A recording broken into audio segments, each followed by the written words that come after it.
It's Monday, another week, another dollar, if you're very lucky. I'm Russ Kane. Welcome to the Midday Show. We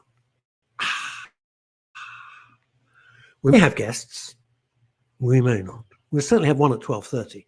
But do I know who we have at 12 o'clock? You know him, you love him, within a radius of, I'm extending it, 5 miles of the Tolworth Tower. He's the king of comedy, without question. Ladies and gentlemen, you know him, you love him, Neil Long. You know what happened to me at work today? Well, I'm about to hear. 10 years ago, there was an office prank where they sellotaped my face, and it came up on the Facebook memory. So we did it again at work today. It was kind of a cross between devilment at work and workplace bullying. It was pretty funny, though, I must admit. They sellotape. Just talk us through this. What about your hair? That would hurt. Have a look on Facebook. It's up there. Oh, I will. I wish I could share it. If I was clever, I could be able to share it with you now, but I can't. So I don't know how it works. So they sellotape what, your entire face? Yes. Isn't that a bit? How did you breathe? Oh, they left my mouth open so I could still breathe and talk, which was nice of them. Was this live on air? It was live on air. Yeah. Of course. Silly me. Why? Yeah. Why won't you? Because we're professionals, you know what I mean? We do all these kind of, wonderful professional things live on air. What was your on-screen wife? Was she a participant to this disgraceful my radio behavior? Wife. Radio wife. Patrick, yes, she was. Her and that Chloe Norman. Yes, and they're two fantastically talented women, but they did bully me at work today. Are you suing? I hope. Oh yes. Oh, excellent. So you'll be moving to what, Hampstead? Sort of 5-bedroom house in Hampstead soon? No, I'll be moving to overnights on Hospital Radio Bridlington. Should have happened years ago, some would say. What I love. Ask me what happened yesterday on the M1. I'm laughing because I'm thinking of my experiences when they've asked me to guest on Hospital Radio. And you go in and you think, bless them, but you'd think they were Terry Wogan or someone, and you'd never been behind a microphone before. Yeah. And they treat, and you're trying to be very polite because they're doing a great job, and bless them. But they think like, they start to give you instructions. You kind of want to scream, I know, I've been doing this since 1984. Right. So, Neil, I've had a psychic flash. What happened? Hang on. Are you there, Doris Stokes? Are you there? I've got a feeling something happened to you yesterday. Well, it was my friend and a friend of the Midday Show, Liz Saul's birthday. Liz Saul's birthday. So we had a bit of a birthday bash Saturday night, and Sunday she was going to visit some friends. M1 was shut, so we had to go through London. I drove, which was like 20 miles an hour all the way. M1 was shut? Yeah. At the part we needed it. So we went through London to get to the beginning of it. So we're tootling up the M1. I'm just past junction 4 and I hear a weird sound. I'm like, oh no, that sounds like a tyre. So I pulled over. Oh, no. Thank God it wasn't one of those smart motorway. Yeah, because then you're dead. Yeah, because stopping in a live lane when traffic's going past, it's hardly scary. At 70 miles an hour is just unbelievable. Awful. And if anyone is listening to that, aren't they commissioning an investigation into it or a consultation to see if they're not going to build any more smart motorways? I hope they don't. They should actually abolish every smart motorway. Well, I hope they put them back. Shocking. But luckily there was a hard shoulder. Anyway. Goodness. Yeah. And explain what you mean. If you don't know what in 30 seconds, if you don't know what a smart motorway, they did away with like the laybys and the hard shoulder. The hard shoulder. So in other words, you've got 4 live lanes, and if you break down, you're stuck in a live lane, unless you can coast up to a mile to the new tiny lay-by pull-in on the side. Insanity. Everyone has skid marks. Every one of those pull-ins is people who tried to approach them too fast, and they're not big enough. And it's dangerous. And actually, some people have died. And it's terrifying. It's horribly dangerous. Anyway, horribly dangerous. Right here. So SMART stands for Some Mug Altered Road Traffic. Excellent. Excellent. Thank you very much indeed. That's the funniest I can think of. But anyway, so I pull over the hard shoulder. I think, right, I'm going to... And I got into kind of responsible mode. I'm going to keep calm. I said, Liz, get out the car, get over the other side of the barrier. I got out of the car, got over the other side of the barrier. And... Right. got out my RAC card because I'm not Excellent. changing a tyre when there's cars going at 70 miles an hour. How are they going? How are they going? And on the other side. Anyway, wait for it. It gets better. Okay. So I get my phone out and I call the RAC. And eventually, after press 1 for this, press 2 for that, which is hard to hear when you've got. Eventually, it said, "I'm afraid you're going to have to go online for it. It's quicker." So I'm like, "Okay." Oh, jeez. We'll send you. It gets better, Russ. Wait for it. I'll send you a text. God. So they sent me a text, and I go online, and then of course, filling in any form online, particularly by the side of the road at 70 miles an hour, it's fiddly. So I fill in all the form with all the details. You got that wrong. You got that wrong. It's all come up in red. Okay, so I do it again. Now you still get it wrong. Still get it wrong. Still get it wrong. All right. I'd be screaming at. So eventually, I fill it incorrectly. This is 10 minutes later now, and it goes through, and then prints up a message saying, "Sorry, actually, you will have to call us." Okay. So I call. And listen to and then I thought I'll get further away from the road. And this is another moan about the motorways. Only 3 meters behind was a lovely field. I could have gone and stood in there, played with the horses, which I did eventually, and it was lovely. But to get through to those, you have to get through prickly bushes, and they put the prickliest bushes just by the barriers. So if you don't even see a little scar, you have to be Indiana Jones to get through those freaking bushes. So get through the bushes, all right?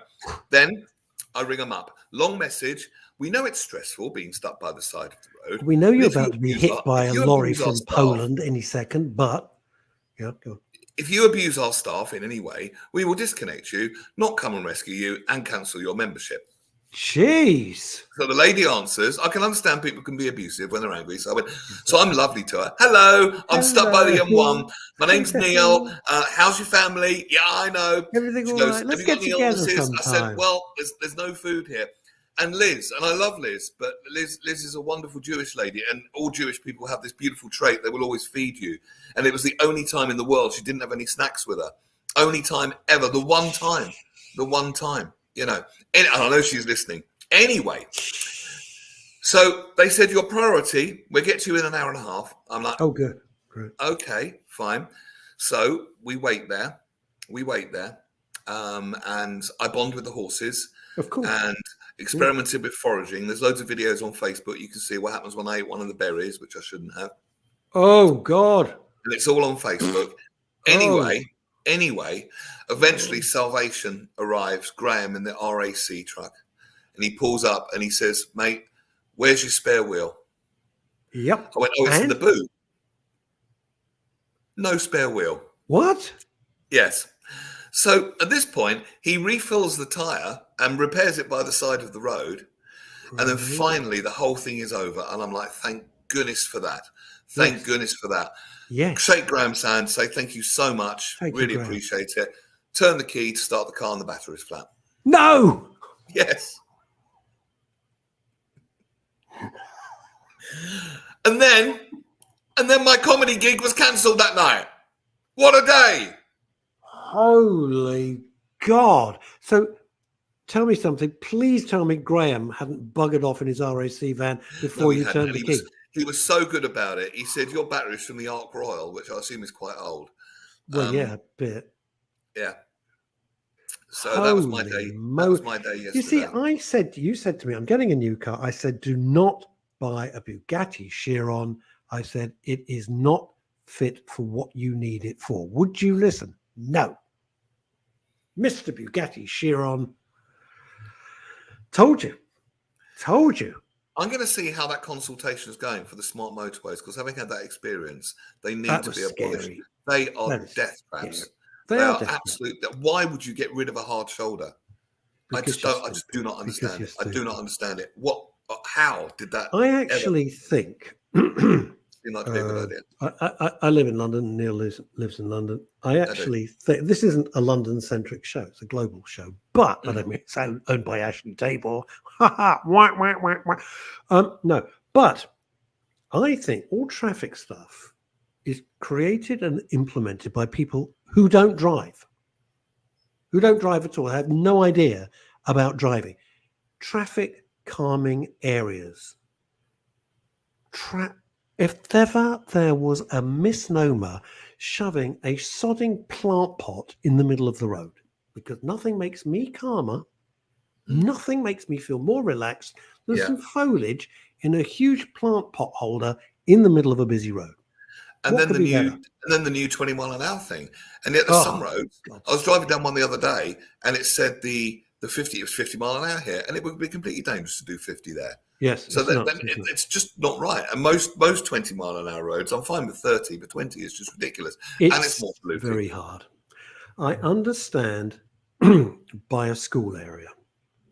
Oh, hang on, we got some research. Yeah, by a school. I'm totally happy to do 20 miles an hour by a school. That's fine. Absolutely fine. Don't mind that at all. No. All new smart motorways scrapped. New smart motorways to be removed from government road building plans because of financial pressures and lack of confidence felt by drivers. Source Gov website. Thank you, Liz, for the research. Excellent. So does that mean they're going to put back the ones they've done so far? No, they won't have the money to do it, Longie. That's the problem. Here's the thing. When they were building the motorways in the early days, right, and some of them are lit. Now, if you ever do a lot of long distance driving, which I used to do up to 10 years ago, thousands, tens of thousands of miles a year, dragging that, it doesn't matter why. So when it's lit, it's so much better. But they ran out of money. So they thought, no, it'll be okay. We'll do it later. Well, later never came because there wasn't enough funding. Absolutely not enough funding to do motorways. So they had to leave them dark. And boy, if you're doing a lot of, hours and hours and hours of driving at night, boy, that's wearing. That is really. Yeah, I do prefer them lit. I must admit, absolutely. It's so much safer. It's so much safer. There's always enough money for a war. Well, that's always just find it on the back of the sofa. There's always enough that, and there's always enough to create hotels from people arriving in rubber boats. Amazing, but not for people who kind of live here and just want to get on and do things. I don't understand in this country. I really don't like food banks. How did we get there? Aren't we the fifth richest country in the world? We're one of the. We're in. No, it's not, what did you say? Fifth or something? We're not. Fifth or sixth, isn't it? No, it's slightly lower, but not a hell of a lot lower. I mean, we're not like 82nd richest country in the world. We're certainly in the top 20. If only we had, we should be like Joe Rogan. Jamie, get me that up on screen. Jamie. Just very quickly back to the M1 nightmare. Me and Liz did pass. And did you make lunch? No. No. But we did play I Spy. And so I said, I spy with my little eye, looking at the roads, something beginning with C. I was quite surprised by her answer. It's on Facebook.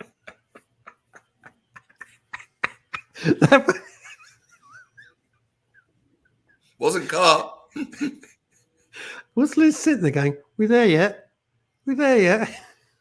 God's sake. I did bond with a horse though, which was nice. Oh, can you imagine if you'd have been trying to catch a flight? Yeah, I know. I mean, the panic. I know. Yeah, now what is this? Let's go into your culinary disaster. While we're talking about disasters, he ate some dodgy looking berries. What the hell's the matter with you? I didn't. I only pretended to, but there's a funny Facebook video up. So, not to kind of ram it home, the sheer horror, it was meant to be a birthday lunch. Well, it turned into, tonight we dine al fresco. Yeah. Mel Brooks, the producer. We'll just have one berry. Good old Paul. I've had some really nice messages from Paul. Good afternoon, Neil. Excellent rolling reports from the M1 yesterday. Thank you. Yes, I was posting updates once I got the safety side of it sorted out. It is breaking down in a car. You take it for granted. I'm going to go from A to B. Blah, blah, blah, blah, blah. Well, I go everywhere by tube and bus. I do. I hardly drive at all, and because it's just pointless. And it's horrible when you break down, especially on a motorway, and you don't appreciate what 70 mile an hour sounds like. I know Neil and I were messing about with like, but it's deafeningly loud as well. People forget. Well, it is. You're in your car. When you get out the car and you see cars coming towards you at 70 miles an hour. It's like, especially the lorries, because when they're pushing through the air and the side slipstream and everything. Liz, he did provide some amusing entertainment. He said after he'd eaten said dodgy berries. I can only imagine. Now, coming up at 12:30. What do they Yes. call that in radio times? Radio casting forward. I don't know. Throw Anna forward. Webb. Throwing forward. Anna Webb. Anna Webb. Best dog expert off the telly I know. Oh. She's fantastic. Known her for years. So get your doggy questions ready to ask Anna Webb. She will be amongst us at 12:30, all being well if she gets off her Zoom call. She's a bit busy. She was meant to be on last week, and then her business went whoosh. I have another funeral this week. Another privilege for me to conduct another funeral. And Are you enjoying the celebrancy? I'm loving it. Absolutely loving it. Love it. I can't explain just how much I enjoy it. I enjoy meeting the people when I go to interview them and meet them and learn about the deceased. I love that. I love writing the service and trying to communicate in as short a time as possible the very essence of the person who's passed. And I love conducting the service. And the feedback afterwards, I've had 5-star reviews, which is Brilliant. means the world. I'm not terribly surprised, but well done. Well, it's kind of you to say so, but it's it's all of this, giving back, and I love meeting people from just completely different walks of life. I mean, utterly, totally different walks of life. Two of who are utter strangers to me, have become friends. The weirdest thing.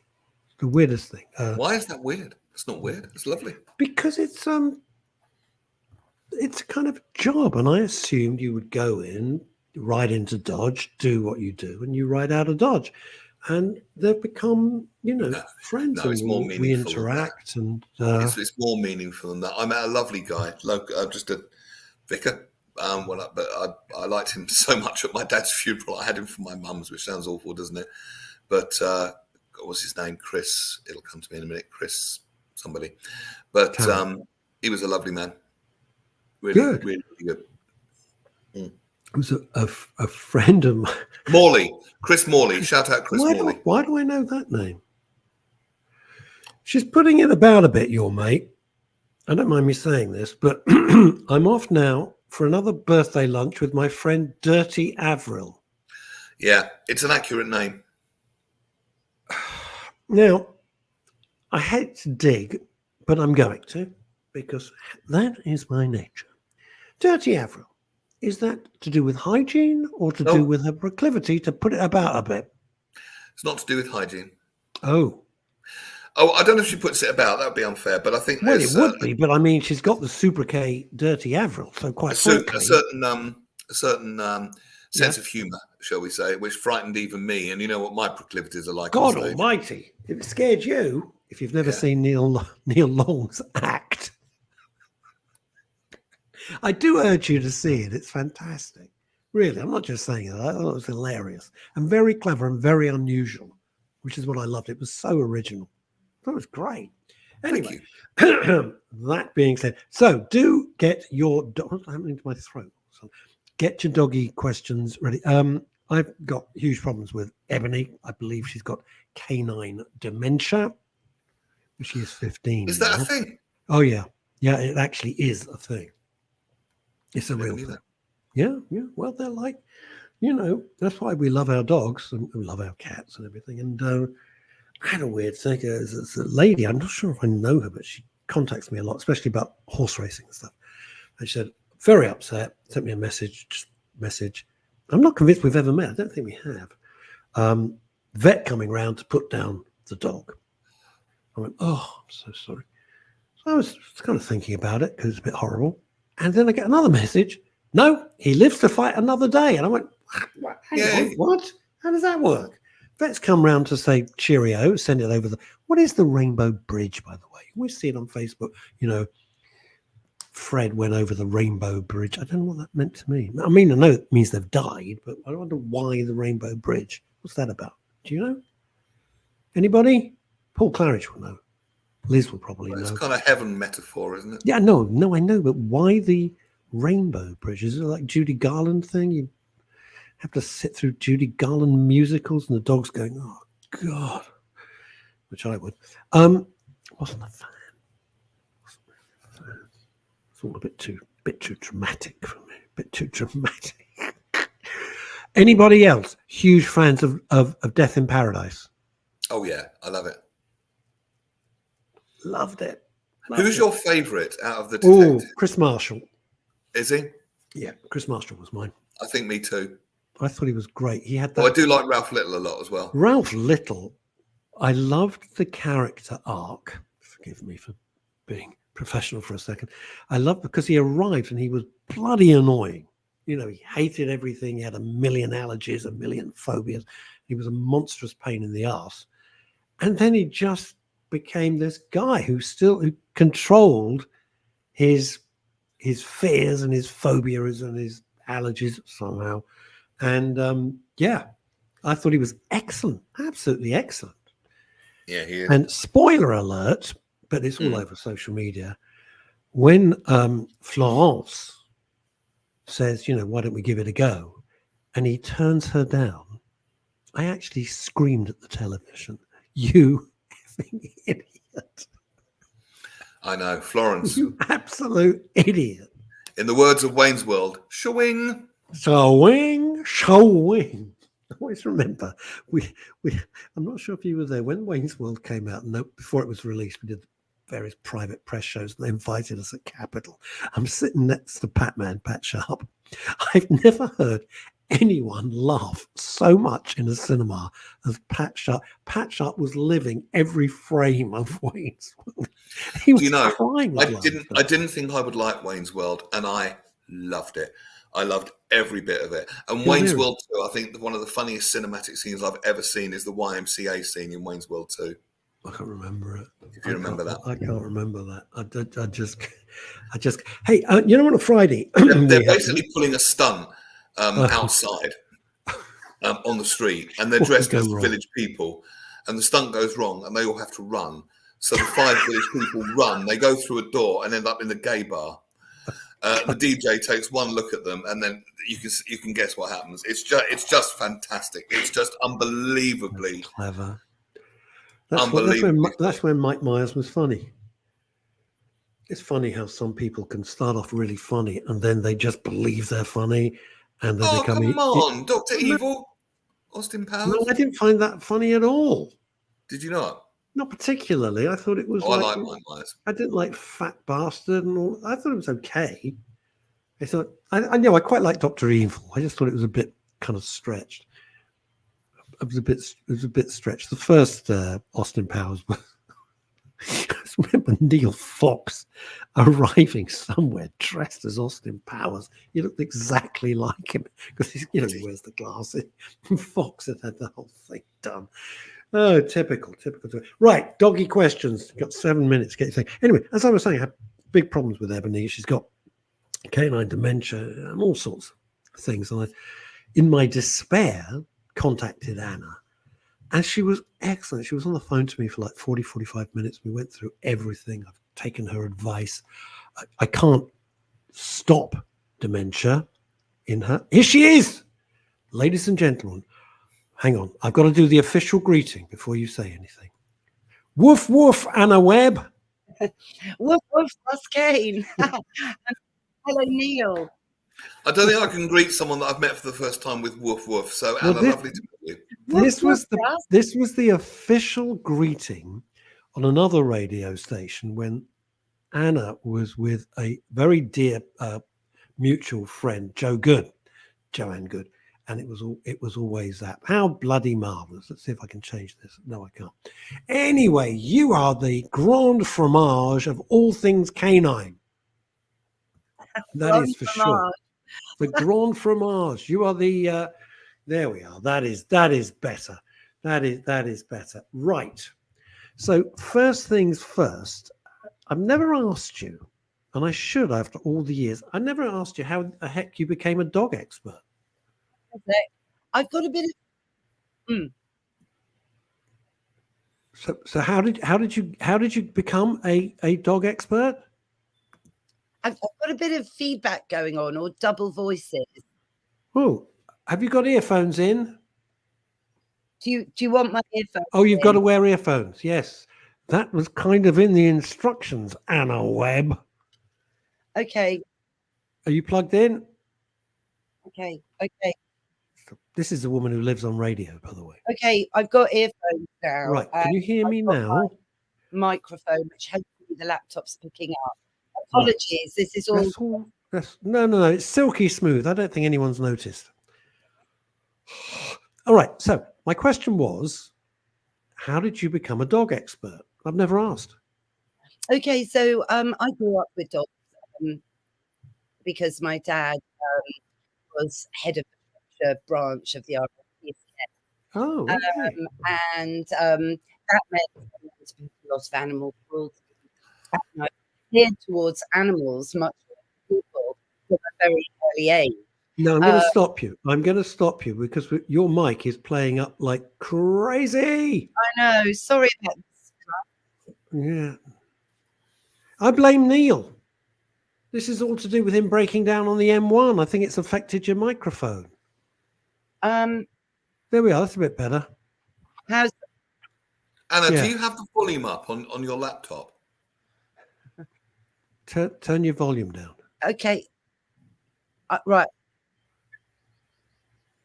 I'm letting Neil handle this because he's much more tech than I am. Right, okay. How's that? Better. Okay. Good. Perfect. Anna, how did you become a dog expert? You're saying you grew up with dogs. Yes, I grew up with dogs. I was going to Crufts when I was 8 years old. Mm. And so animals were very much a part of my life. And then I happened to study a psychology degree at Oxford Poly, and obviously in that you learn about animal behaviour, and you learned about Skinner, who was the king of modern dog training, really, because he invented operant conditioning. So that I found really interesting. Then years later, when I was actually able to have my own dog, because it takes a huge commitment to have a dog. It was way before any dog walkers or doggy daycares existed, and I was to live in a property where the landlords were extremely welcoming to dogs, so that wasn't a problem. And it was actually shortly after my dad sadly passed away. So he was quite an old dad in the first place, and I just knew bringing a dog into my life was the way I was going to heal my grief. And then I just threw myself back into the world of dogs. This is in 2002, and the rest is really history. I've done more qualifications, more as well on the nutrition aspect, because I am a qualified nutrition expert for dogs, as well as a wellness consultant. So that took a lot of study, 3 years hard graft, and so on, to learn really even more than I did, which is always great. And then my aim is to share my knowledge and experience with people to make their lives better with their dog, get the best out of your dog, and maximize longevity. That's the key, because dogs create such a bond with their owners. Dogs are chapters in our lives, and they don't live long enough, and often they could live a lot longer with knowledge, power, and information. And I just want to help people have that experience. Now, sorry, go on, Neil. And how can a dog live longer? What do we need to know? How can I live? Well, in very much the same way as how humans can live longer, to be honest. It's to minimize the risk of disease, minimize the risk of inflammation in the body, as you know that inflammation is the root of all disease, whether you've got toothache, you've got inflammation of the gum, if you've got arthritis, you've got inflammation of the joints, if you have irritable bowel syndrome, you've got inflammation of the gut. So by feeding dogs, on a diet that maximizes their health is, I think, the main pillar, like it is with us. You know that expression, "You are what you eat." Well, Yes. really, that is the fundamental key. So when I called you the other week about Ebony the mini schnauzer, who's now 15, and you dramatically changed her diet, which I followed your instructions, and I can see improvement. Explain why raw food. This isn't a plug for a company. We have no vested interest whatsoever. Yep. It's just a conversation. I'll just make that clear. So you recommended some brands. I went on, I bought them, it was an arm and a leg. And but raw food, very interesting. I did indeed. Well, you know, we had to do a quick baptism of fire session, didn't we, Russ? Yeah. Because Ebony, you know, is 15 and was obviously showing signs of being 15, with sort of slight forgetfulness. Her toileting habits had gone a bit awry, and you know, you were really upset. And Yeah. I wanted to reassure you that it's okay. We can fix this. We can't help her live forever, Mm, but I think there's life in the old dog yet. yeah, literally. We discussed what you were feeding her at that time. Yeah. And I did highlight that in my book, that wasn't perhaps an optimum diet you could have been feeding. So I suggested quite a radical change, which was to opt for a raw, balanced, and complete diet, which has been scientifically proven is biologically appropriate for the dog. I know those sound like quite long scientific words. But we must remember that dogs are carnivores, and a lot of processed food hardly contains any meat in it at all. Mm. And then you have to factor in the processing technique, which we know now, it was only in the papers a couple of weeks ago, about how processed food for humans can actually be worse for you than smoking cigarettes. Yeah, You I know, try. that's quite a big statement.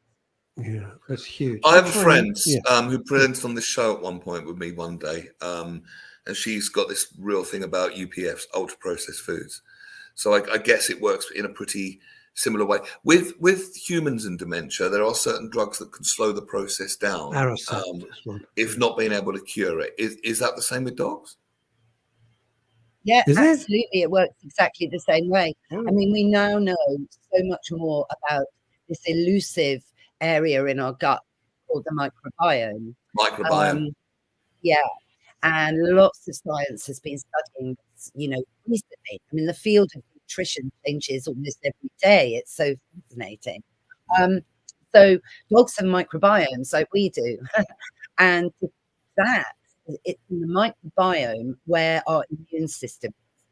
We all know we've got an immune system, but Yep. we don't know where it is in the body. We know where our heart is, where our lungs are, where our kidneys are, and so on. It's Yep. like, where is the microbiome? Well, it's in our gut lining, and it's full of trillions of bacteria. Some good ones, some real bad guys, bad boys of the bacteria world, and they all kind of balance and work together in this. It's like a city with all sorts of diversity, and it's supposed to be like that to function properly and bounce off each other. You know, so discovering this has been absolutely groundbreaking, I think, for veterinary and human medical health, to be honest, because they've also found a direct relationship between the microbiome and the brain, the gut-brain axis.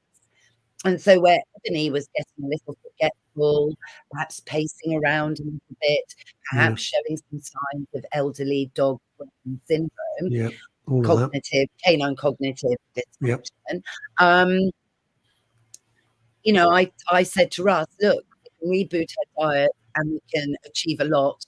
We're going to have to do some training with her, easy training activities, which I pointed out, didn't I, Russ? I hope You you've been working did. on them. You did. And after that, it was Crufts. And you said to me on a couple of long phone calls, very detailed, and I'm hugely grateful. You said, when the owners of the dogs at Crufts are in the ring and they're doing their stuff, watch their hand. And I was watching. You were absolutely right. It was this. Exactly. It was this. It was this. Explain why. Okay, well, this is, how I begin every dog training session, basically. It's a very simple cue. Touch my hand.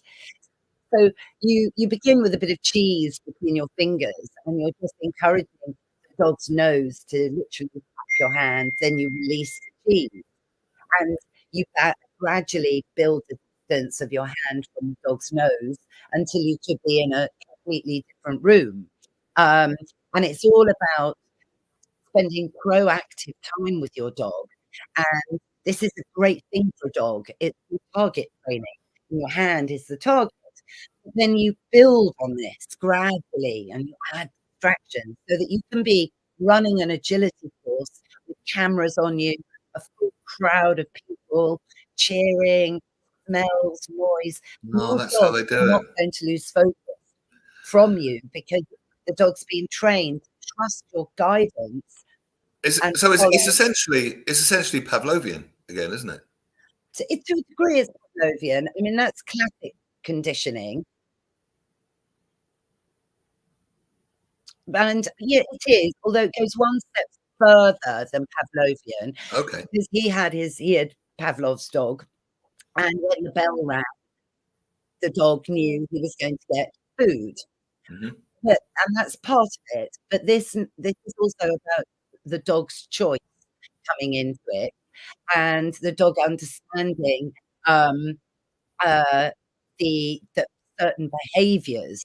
So running at speed along a certain piece of equipment, or the behaviour or coming towards you, also means so it's just taking it slightly. That's why that's called operant conditioning, because you're kind of doing it in real life, and it means there is an actual behaviour observed rather than a bell ringing and a treat coming through, and the dog I then. see. Yes, So it is a step further to understood. Yeah. cooperation and actually working as a team. Now, before you joined us, But I Neil, think and Russ oh, has sorry, go on. seen some positive effects from I training. have seen some. I have seen some positive. She's improving. I mean, look, I've got to be realistic. She's 15. She's not going to be like she was when she was 4 or 5. The weeing and the other business is not great. Sometimes it's okay. Sometimes it's not. Door can be open. Doesn't matter. I don't know what that is. Now, Neil said, excuse me. Neil said something earlier in the show. And I was talking about that. I think that Ebony's got canine dementia, and Neil said, "I if I can paraphrase, Neil, if you don't mind, I didn't realize dogs could get dementia, but they can. It's a thing, isn't it? It's not a myth. I suppose all mammals can, can't they? If dogs can, and I guess. suppose all mammals will have a microbiome as well, won't they? Yeah. Well, they can get it. Yeah, but they will. I mean, they will do. I mean, I'm not an expert on whether whales or fishes or so on have microbiomes, but they probably do. But certainly, a cat will definitely have a microbiome, and people are now tuned into that very much for the cat because cats are great companions like dogs. But again, you see, if you're feeding a diet that is sterile, okay, and all ultra processed foods, UPF, are sterile, you're not nourishing the microbiome because the microbiome is sterile. So if you're putting food in that's kind of dead and unnutritious, it's not going to help those trillions of bacteria stay alive and stay diverse and doing their job. Or some of the bacteria won't be there at all. So you're going to lose the strength of the immune system, and of course that's going to send different messages to the brain. It all makes sense. There's a school of thought in a lot of holistic thinking that all disease, or lack of it, begins in the gut. Ah, yes. Or I Interesting. could say all health or lack of it Yes. begins in the gut. It's so, I've even heard terms like gut brain. We know we've got neurons in the heart, but I've heard terms like gut brain as well. Really? Yes. Ooh. I try not to eat processed food because I don't actually like it that much. I never eat fast food, not because of snobbiness at all. It doesn't like me, and I don't particularly like it. I will have KFC a couple of times a year, I love that. I don't like the chips, just like the chicken. A couple of times, yeah, that's it. I never eat like burgers. I just don't. Not because I'm a healthy person. It just doesn't like me at all. I feel dreadful afterwards. Well, this is it. But you see, many people feed their dogs the same thing every single day for their entire lives, which, when you think about it for more than 30 seconds, you realise, well, that's absolutely crazy. Why would I be doing something like that? Yeah. Imagine having the same dish served up. Well, I did. I went to boarding school. It was the same thing. Several questions for you, just changing the subject slightly. When we had the pandemic, those delightful times, a load of idiots immediately thought, I know, I'll get a dog. And then when suddenly the pandemic went, they thought, oh God, I've got to go back to work. And oh bugger, I've got a dog. Has that sort of calmed down now? Because it was a crisis in terms of dog. I know nobody died. Okay, I get it. But what I'm saying is, in terms of pets, it really was a very difficult time. It was a crisis, and we ran out of dogs in this country, and it created absolute havoc, because unscrupulous keepers, puppy farmers, were then able to ship dogs illegally, I must say, into the UK. They're very clever, and then sell these puppies on internet sites that now exist where you buy and sell dogs, which is something I'm very, very, very against. I think you would never buy a living creature on the internet. By all means, buy your vacuum cleaner, but not a living creature. So, Precisely. It's disgusting. We tried, as you know, with a dog that'd been in a cage for 5 years, not Emily, another dog, another mini schnauzer, in a puppy farm. If I could have found those people, well, I don't want to say anymore, but I think you know me well enough to know what would have happened. It wouldn't have been pretty. She was destroyed as a dog, destroyed in every way, way possible. It was absolutely disgusting. they're just literally destroyed, and these horrible people are just breathing. Why is there not enough law? I know, if you're driving, Neil and I were talking about traffic law, right? You go 21 miles an hour instead of 20, or the world ends, and you get the SAS arrive on your front doorstep. These puppy farmers are making, it's a huge industry. It's a huge industry. Well, there was going to be a law to ban illegal smuggling. It was all going to be put in part of the Animal Welfare Act kept bill that got shelved last June.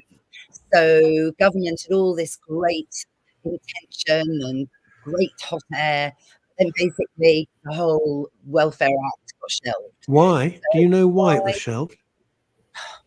Different priorities. What they decided to do instead was ban the XL bully, which is another big conversation, maybe not for today, which is going to end up costing the taxpayer hundreds of thousands, and so far from what we've seen in the press, it really hasn't made any difference, as we all. Well, I kind of noticed this goes in a circle. From time to time, there'll be a dog non grata. Yeah. Last time it was pit bull terriers, and now it's XL bullies, and there's been other ones probably before and since. I wonder why that is. I mean, people are. I suppose if you just churn out dogs like on a factory production line, it's kind of asking for trouble, isn't it? It's also, I'm going to guess that, there's an old adage, there's no such thing as a bad dog, there's just a bad owner.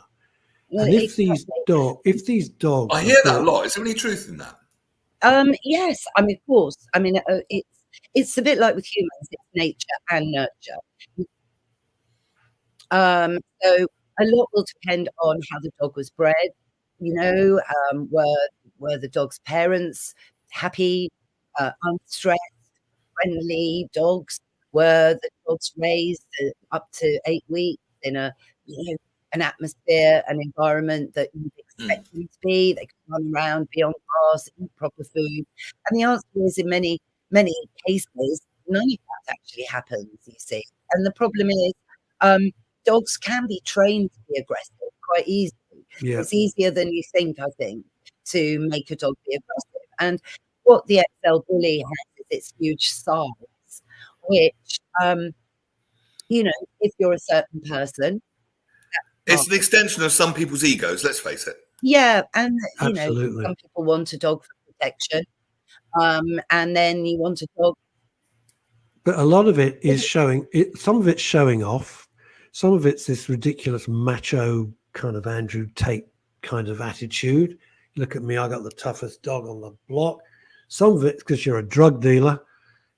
Let's be honest about it. And so these dogs have been trained to be aggressive. Now, some dogs are naturally, let's be honest, more aggressive than others. Some dogs are delightful and other dogs are naturally much more aggressive. It's in their nature. I don't think any dog is more aggressive than any other dog. Really? But, yeah, no, totally. No. I mean, that actually, Russ, Wow. has been scientifically proven. Okay. So studies have been done analysing, comparing the fights of Yorkshire Terriers and the frequency of Yorkshire Terriers fighting compared to, say, Staffordshire Bull Terrier. And the Yorkshire Terrier wins as being arguably sometimes more snappy than, say, a Staffy. It is a lot to do with boundaries and training, or the lack of, that's increasing in society, coupled with the huge rise in dogs in our society. That dogs are now really more than ever being treated as that must-have accessory. And people thinking, great, well, I'll just get a dog and walk it because I haven't got time to walk the dog myself. Oh, great, I can go to the office all day because I'll hire a daycare for my dog. But you see, these things like dog walkers and daycares, they're a very modern phenomenon. And I've actually got a client on my books at the moment, and I won't say anything and name names, but his dog was dropped by the daycare people. And it's a miniature dachshund, and they tend to have problems with their backs. Yes, they do, because they're so Oh, no. long. I mean, they're like a dreadful. sausage, aren't they? It's okay. She's in good health at the moment. It is a happy ending, but it's involved, a lot of vet bills, and it highlights to me, I was just shocked, but it highlights to me the lack of knowledge really about dogs. Dogs are a booming market, but I think a lot of people are trying to tap into this boom without true understanding of what a dog is, how to communicate with the dog. And it's a how dogs huge commitment. It's a huge massive, it's like having a kid. It is. It's the same. Well, It's not more. I think it's more because children should go to school, you see, obviously. So you do have to send your child to school. But dogs should not go to doggy daycare, in my opinion, because a bossy dog will become more bossy, a timid dog will become more timid, and dogs actually need to be taught to be comfortable in their own company. And but that needs understanding again of how dogs should live. I've known dogs with terrible separation anxiety. Oh yeah. Sometimes if the owner just pops over the road to the shops or something, they're whining and crying. It's like, where's mummy gone? And all this sort of thing. Yeah. Definitely. Well, separation anxiety is absolutely it's at its highest level, separation anxiety. But again, separation anxiety needn't ever really occur. But it means understanding why dogs can get separation anxiety and what you have to do as an owner to stop that anxiety happening. So how do you do that? How do you do that? Good question. Distance between you and the dog. So, with puppies, for example, don't have them around you the whole time. Open plan living is not helpful because, of course, there's no way to put the dog into another room for a little while to rest, to relax, to think, and to learn that the world isn't going to come to an end if you're not in your dog's sight the whole time. So it's about training this extremely gradually, turning it into a game, but making sure consistency well happens every single time you come back in to behave in a certain way, that you're not accidentally, unknowingly rewarding anxious thoughts in thinking.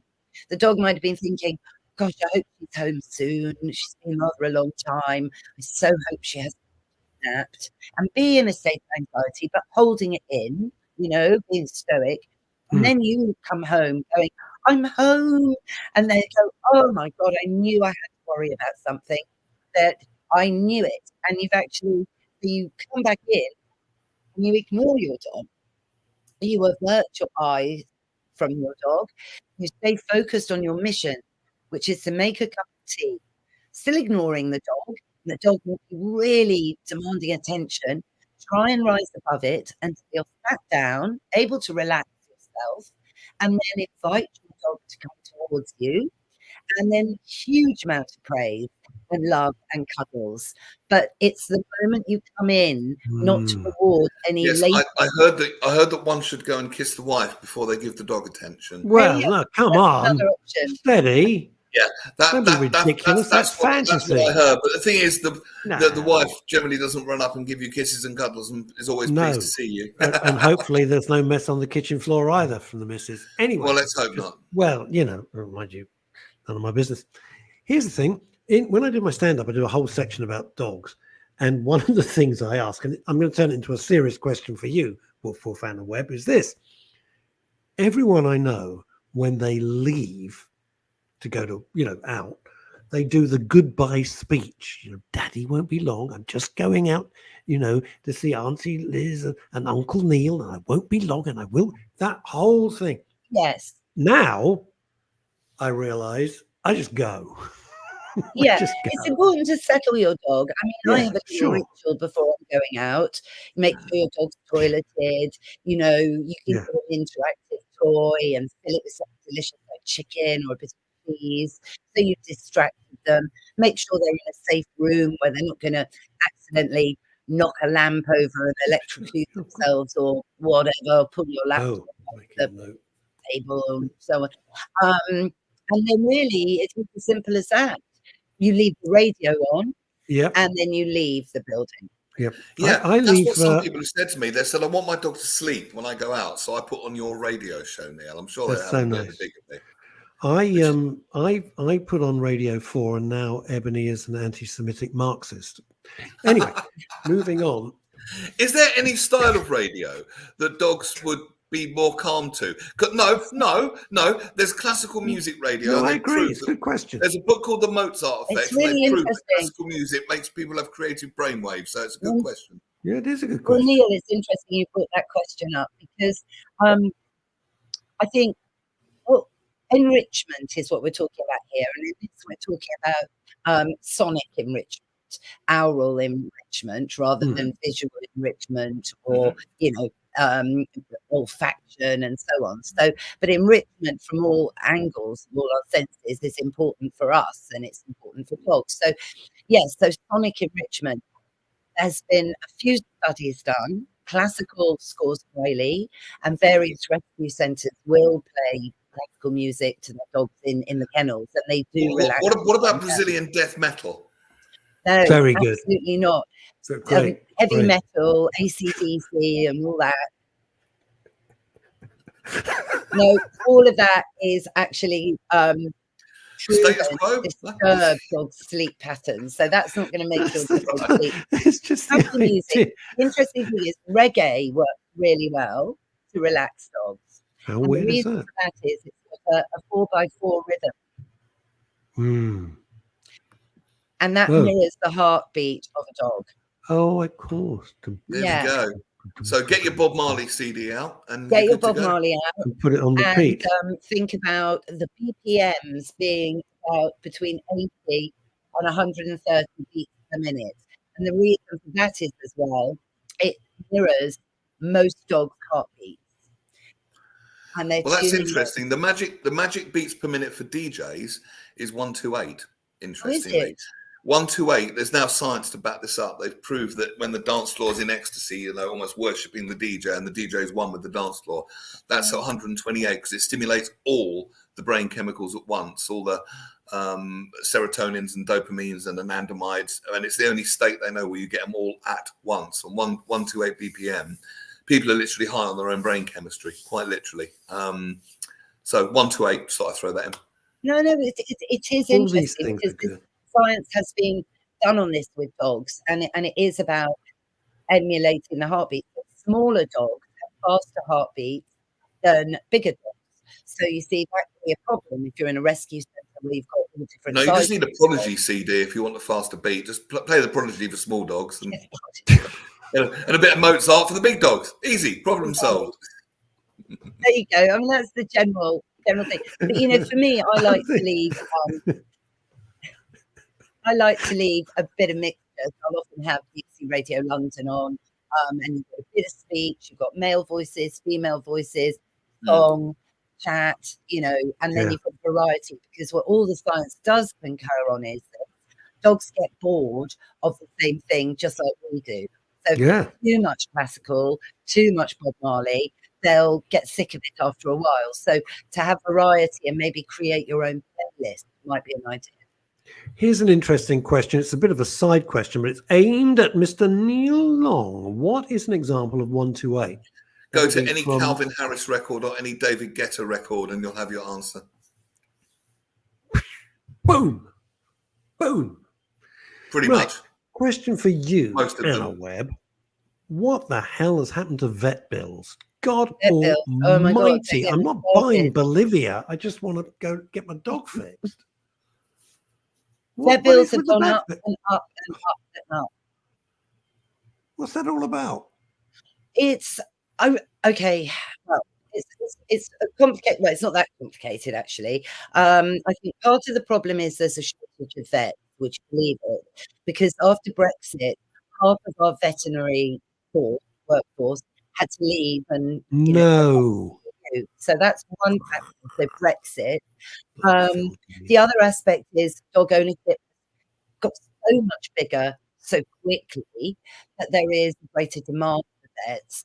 So to get an appointment is so much more difficult than it ever used to be. It's more difficult to get a vet appointment than it is to get a hair appointment. It really is actually.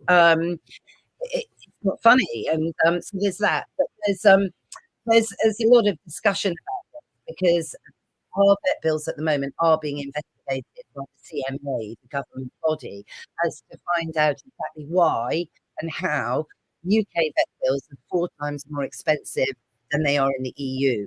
And people are actually travelling to France to have routine procedures done, like spaying or neutering.